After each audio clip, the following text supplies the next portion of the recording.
자, 대선까지 앞으로 19일 남았습니다. 오늘도 새로운 여론조사 결과가 발표됐습니다. 어떤 내용이 새롭게 또 업데이트 됐는지 살펴보겠습니다. 자, 박소연 기자. 오늘 나온 여론조사 1위부터 5위까지 나왔는데요. 특징을 설명해 주시죠. 네, 문화일보가 엠브레인, 여론조사 기관 엠브레인의 조사를 의뢰해서 그제 그리고 어제 이틀간 조사한 자료입니다. 네. 1,000명이 좀 넘는 사람들을 대상으로 조사를 했는데요. 네. 보면 문재인 후보가 40%대를 넘어섰습니다. 40.9%의 지지율을 얻었고요. 예. 그다음에 안철수 후보가 34.4%를 기록했습니다. 그리고 격차가 더 벌어진 건가요? 아니면 네. 그대로 유지된 건가요? 네, 더 벌어졌습니다. 그래서 오차 범위를 넘어서는 격차가 나게 됐습니다. 그리고 네. 홍준표 후보가 9.5%, 심상정 2.8%, 유승민 후보가 2.7%의 지지율을 기록하고 있습니다. 자, 양자 대결 구도는 어떻게 나오는지 지금 그림이 나오고 있군요. 양자 대결은 누가 네. 우위라고 할 수가 없습니다. 거의 문재인, 똑같네요. 안철수 거의 붙어 있는 그런 상태고요. 네. 무응답층이 10.8%밖에 안 됩니다. 나머지 네. 90%를 저 문재인, 안철수 두 후보가 양분하고 있다고 보면 되고요. 네. 그다음에 연령별 지지율도 오늘 발표가 됐는데 연령별 지지율을 보면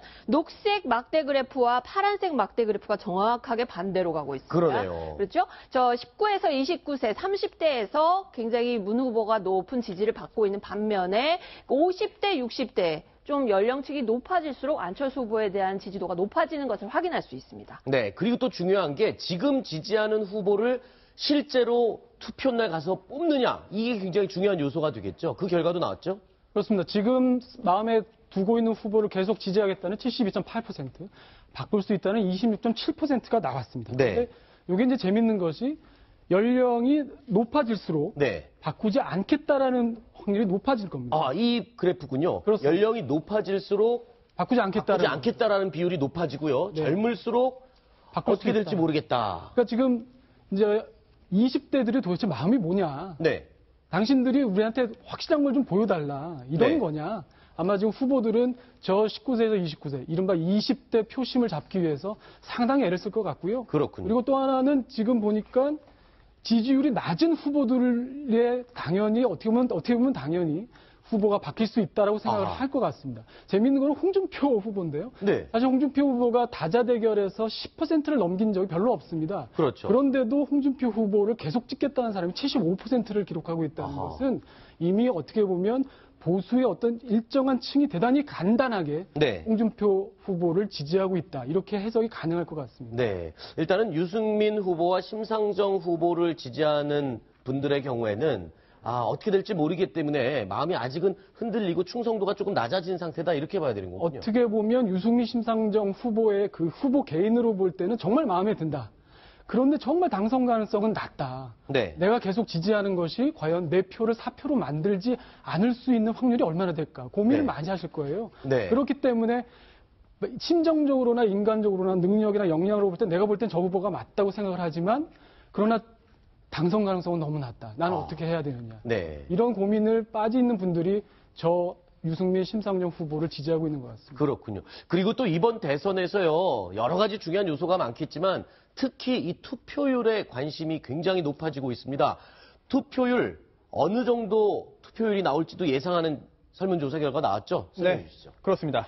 반드시 투표하겠다. 무려 87.2% 압도적으로 많습니다. 그리고 가급적 투표하겠다까지 합하면 90%를 훌쩍 넘습니다. 93.3%가 투표를 하겠다고 그렇습니다. 대답한 거나 다름없는 거죠. 또 그때 가봐야 알겠다라는 5.5%까지 투표할 수 있기 때문에 네. 굉장히 높은 그런 그 투표 참여가 기대가 되고요. 또한 투표율이 높고 낮은 것이 어느 정당의 어느 후보에게 유리한지 불리한지와 관계없이 네. 투표는 국민의 권리자 의무이기 때문에 투표율이 높은 이번 대선 투표율을 기대하겠습니다. 자, 그러면 지금 이 설문조사 결과를 그대로 투표율이 이어진다면 투표율이 93.3%다. 이건 거의 북한 사회에서나 있을 수 있는 정도의 그 정도의 높은 투표율 아닌가요? 맞습니다. 사실은 이제 지난 대선에서도 76.2%인가요? 그 정도 나왔을 때도 엄청난 투표율이라고 그랬죠. 사실 얘기를 했습니다. 그런데 이번에 보니까 거의 아까도 말씀하셨죠. 98% 정도 투표를 하겠다는 거예요. 지금 보니까 우리 동아일보에서 계속 분석을 해왔습니다. 이른바 신중도층. 네.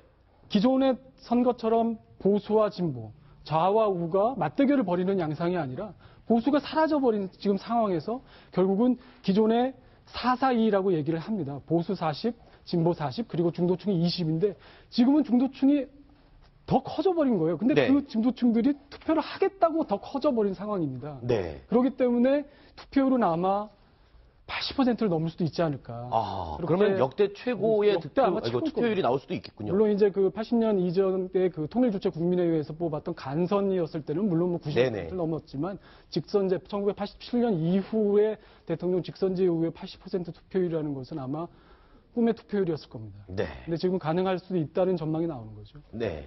자, 이제 19일밖에 남지 않았습니다. 매일매일 쏟아져 나오는 이 여론조사 결과 후보들에게는 매일 성적표를 받는 그런 느낌일 텐데요.